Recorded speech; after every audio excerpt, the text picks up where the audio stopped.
नमस्कार दोस्तों, proud India के ब्लॉग में आपका स्वागत है।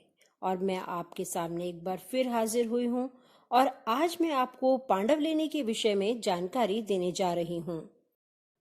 ये सच है दोस्तों, समय कभी किसी के लिए नहीं रुका, पर उतना ही ये भी सत्य है कि समय अपने निशान छोड़ जाता है। हर सदी में भारत की गौरव भूमि में महान पुरुषों का जन्म हुआ, जो अपने आने वाली पीढ़ियों के लिए पूजनीय और वंदनीय बन गए। उन्हीं में से महात्मा बुद्ध भी एक थे। तो आज मैं अपने ब्लॉग में उनके शिष्यों द्वारा बनाई गई गुफाओं से परिचित करवाऊंगी। इन गुफाओं में भ्रमण करने का एक अलग ही सुकून मिलता है, एक शांति मिलती है, क्योंकि शांति और प्रेम ही तो महात्मा बुद्ध का संदेश था। पांडवलेनी गुफाएं, जिन्हें त्रिरश्मि गुफाओं के रूप में भी जाना जाता है, भारतीय राज्य महाराष्ट्र में नासिक के पास प्राचीन पत्थर की बुद्ध गुफाओं का एक समूह है। गुफाएं 3री शताब्दी ईसा पूर्व की हैं और इन्हें भारत में बौद्ध रॉक कट वास्तुकला के बेहतरीन उदाहरणों में से एक माना जाता है। परिसर में कुल 24 गुफाएं हैं, जिनमें से 22 विहार या मठ हैं और 2 चैत्य या प्रार्थना कक्ष हैं। गुफा मूल रूप से बौद्ध भिक्षुओं के लिए ध्यान और अध्ययन के लिए एक जगह के रूप में बनाई गई थी। आप जब यहाँ जाएंगे तो देखेंगे कि हर गुफा के बाहर नंबर दिया गया है, जैसे कि 1, 2, 3, यानी कि ये 24 गुफाएं हैं, तो 24 गुफाओं तक यहाँ पर नंबर हर गुफा को दिया गया है। परिसर में सबसे महत्वपूर्ण गुफा संख्या 10 है, जिसे चैत्य हॉल के नाम से भी जाना जाता है।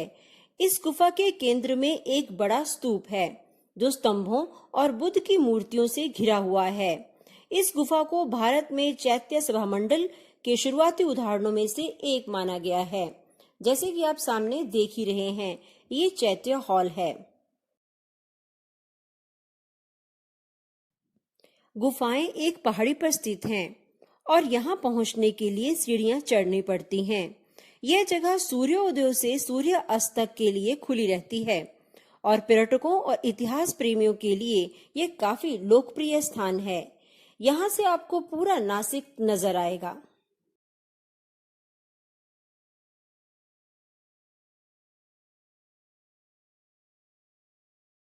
तो दोस्तों, जब आप पांडवलेनी जाएंगे तो आप देखेंगे कि नीचे से ऊपर तक जाने के लिए सीढ़ियां बनी हुई हैं। अप्रैल से जून तक गर्मी के महीने बहुत गर्म हो सकते हैं अगर आप गर्मी में जाने का प्रोग्राम बना रहे हैं। गुफाओं की यात्रा करने के लिए ये सबसे अच्छा समय नहीं है, क्योंकि गर्मी के कारण साइट का तो पता लगाना मुश्किल हो जाता है। हालांकि यदि आप इस अवधि के दौरान यात्रा करने का निर्णय लेते हैं तो यह मैं सलाह दूंगी आपको कि आप अपने साथ खूब पानी रखें और हल्के कपड़े पहनें, ताकि आपको सांस लेने में कोई दिक्कत ना हो। बहुत ज्यादा बारिश में भी मैं आपको पांडवलेनी गुफाओं की यात्रा करने की सलाह नहीं देती हूँ, क्योंकि इस समय गुफाओं में प्रवेश करना मुश्किल हो जाता है, क्योंकि ये गुफाएं पहाड़ों में स्थित हैं और मानसून के दौरान इलाकों में फिसलन भरे रास्ते आपको दिखाई देंगे। हालांकि यदि आप मानसून के दौरान यात्रा करते हैं तो आपको आसपास की पहाड़ियों में हरी भरी हरियाली और शानदार झरने देखने को मिलेंगे। तो मेरा तो यही मानना है कि पांडवलेनी गुफाओं की यात्रा करने का सबसे अच्छा समय अक्टूबर से मार्च तक है, जब मौसम सुहावना होता है और गर्मी भी कम होती है। इस अवधि के दौरान तापमान 15 डिग्री सेल्सियस से 30 डिग्री सेल्सियस के बीच रहता है। आसमान साफ होता है, हवाएं तेज होती हैं और इन गुफाओं में घूमने के लिए ये एक सबसे आदर्श समय होता है। तो दोस्तों, 300 या 400 सीढ़ियां चढ़ने के बाद हम पहुंच जाते हैं पांडवलेनी गुफाओं में।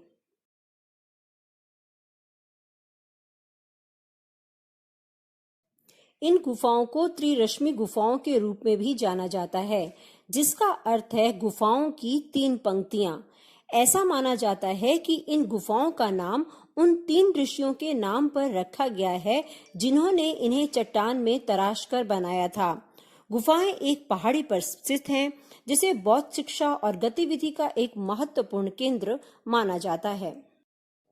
इन गुफाओं में घूमते घूमते मुझे शिवलिंग के भी दर्शन करने का सौभाग्य मिला। ऐसा माना जाता है कि 5 पांडव भाइयों ने निर्वासन के दौरान इसी गुफाओं में अपना समय व्यतीत किया था। इसलिए इन गुफाओं को पांडु पहाड़ी भी कहा जाता है। पांडवलेनी गुफाएं 2 मुख्य समूहों में विभाजित हैं। हीनयान गुफाएं, ये गुफाएं 1 से 9 हैं और महायान गुफाएं 10 से 24 गुफाएं हैं। हीनयान गुफाएं आकार में छोटी और सरल हैं, जबकि महायान गुफाएं बड़ी और अधिक विस्तृत हैं। हीनयान समूह की सबसे बड़ी गुफा है और इसे चैत्य गुफा के नाम से भी जाना जाता है। इस गुफा के केंद्र में एक स्तूप और जटिल नक्काशी वाले स्तंभ हैं। गुफा 2 एक विहार मठ है, जिसमें एक केंद्रीय हॉल है और भिक्षुओं के रहने के लिए छोटी छोटी कोशिकाएं भी हैं, यानी कि सेल जैसी गुफाएं हैं। तीसरी गुफा एक बड़ा हॉल और एक मंदिर वाला एक विहार है। गुफा 4 में एक छोटा सा मंदिर और एक पानी की टंकी है। गुफा 5 एक केंद्रीय कक्ष और कक्षों वाला एक छोटा सा विहार है। गुफा संख्या 6 में एक छोटा सा स्तूप और बुद्ध की एक मूर्ति के साथ एक चैत्य है। गुफा 7 एक छोटा सा घेरा है, जिसमें हॉल और सेल हैं। गुफा 8 में एक स्तूप और बुद्ध की मूर्ति के साथ एक छोटा चैत्य है। गुफा 9 एक छोटा आंगन है, जिसमें एक केंद्रीय हॉल और कक्ष है। गुफा 10 महायान समूह की सबसे बड़ी गुफा है और इसे विश्वकर्मा गुफा के नाम से भी जाना जाता है। गुफा में खंभों वाला एक बड़ा हॉल है। दीवारों और छतों पर जटिल नक्काशी है। गुफा 11 एक छोटा विहार है, जिसमें एक केंद्रीय हॉल और कक्ष है। दोस्तों, जब आप यहाँ घूम रहे होंगे तो यहाँ आप न केवल गुफाओं के ही दर्शन करेंगे, बल्कि प्राकृतिक नज़ारों का भी आनंद ले सकते हैं। यहाँ पर हरियाली देखते ही बनती है।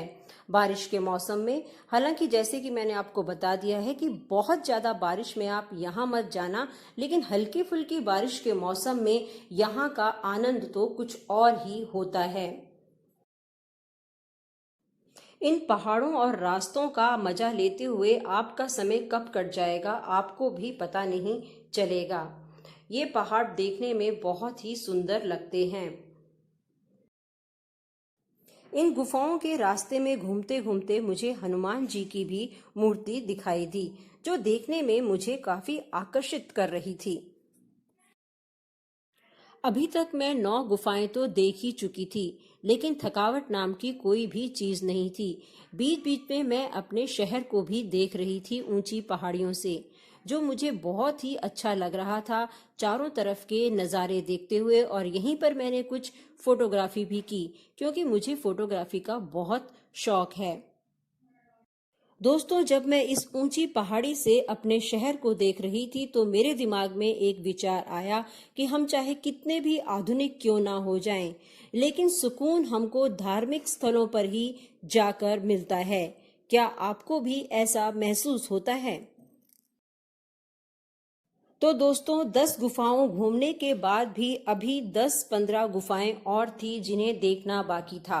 तो चलिए अब मैं आपको उन गुफाओं के बारे में भी जानकारी देती हूँ।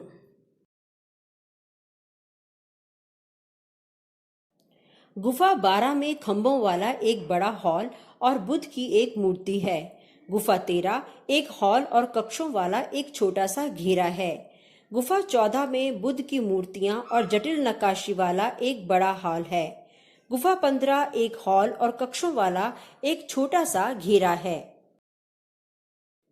यहीं पर दोस्तों आपको देखते देखते महात्मा बुद्ध की विशाल मूर्ति के भी दर्शन होंगे। इन्हीं के आसपास महात्मा बुद्ध की और भी मूर्तियां बनी हुई हैं, जो देखने में बेहद सुंदर हैं। हालांकि ये मूर्तियां अब बहुत प्राचीन यानी कि पुरानी हो गई हैं, लेकिन फिर भी ठीक ठाक अवस्था में यहाँ पर हैं। इस गुफा का हॉल मुझे देखने में बहुत ही अच्छा लगा। हैरानी होती है कि हमारे उस टाइम के आर्किटेक्ट कितने महान थे, जिन्होंने इतनी सुंदर सुंदर गुफाएं बनाई हुई थी और पहाड़ियों को काट कर ही उन्होंने ये सब कक्ष भी बनाए हुए थे।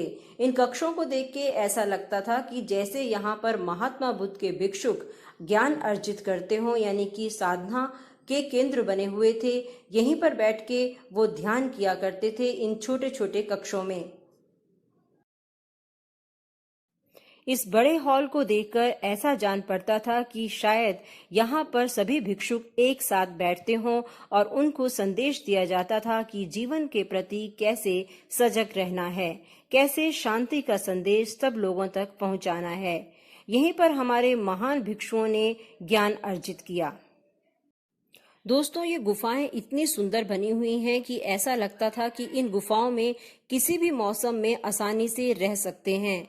यहाँ पर बरसात से भी बचाव है तो भारी गर्मी से भी ये गुफाएं बचाव करती हैं, क्योंकि अंदर से इन गुफाओं का टेम्परेचर बहुत ही ठंडा था। मुझे तो यहाँ बनी हुई महात्मा बुद्ध और बौद्ध भिक्षुओं की मूर्तियां देखने में बहुत ही आकर्षित कर रही थी। शाम के बजाय अगर आप यहाँ पर सूर्योदय के समय आते हैं तो सूरज की किरणें सीधे यहाँ पर गुफाओं के अंदर प्रवेश करती हैं और पूरे की पूरी गुफाएं सुनहरी दिखाई देती हैं। तो आप जब भी प्रोग्राम बनाएं तो सुबह आने की कोशिश करें। उस समय एक तो मौसम बहुत सुहावना होता है और आप सभी मूर्तियां बहुत ही अच्छे ढंग से भी देख सकते हैं। इन गुफाओं को देखकर आप अंदाजा लगा सकते हैं कि हमारे भारत की संस्कृति और विरासत कितनी समृद्ध थी।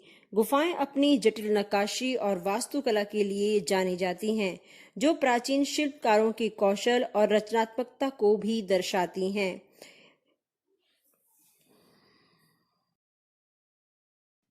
इन गुफाओं का निर्माण उस अवधि के दौरान किया गया था जब भारत में बौद्ध धर्म का विकास हुआ था। इस क्षेत्र में कई मठ और विहार स्थापित किए गए थे। सदियों से गुफाओं को छोड़ दिया गया था और भुला दिया गया।